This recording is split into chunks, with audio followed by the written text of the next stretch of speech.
Hi everyone, welcome back to Geek Yorker. I am Utpal Raj and in this video I will show you how to fix Apple ID profile picture not changing on iPhone. So if you try to change your Apple ID profile picture but it doesn't update, then the issue can be caused by restrictions, sync delay or account glitch.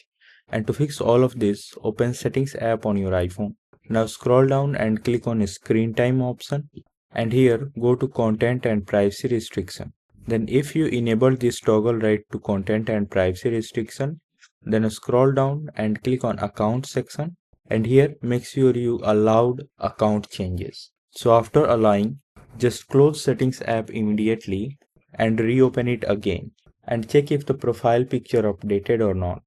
If not updating, then click on your profile picture and here try changing profile picture again. Just select any other photo, emoji, memoji or monogram, anything. After selecting, click on the stick icon, select a contact poster and then just go to settings homepage and your profile picture should be updated now.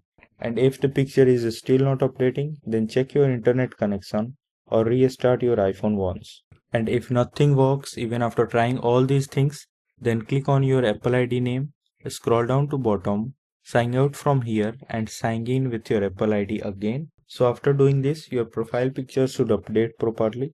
If this video helped you in any way, make sure to like it, share it and subscribe to Geek Yorker.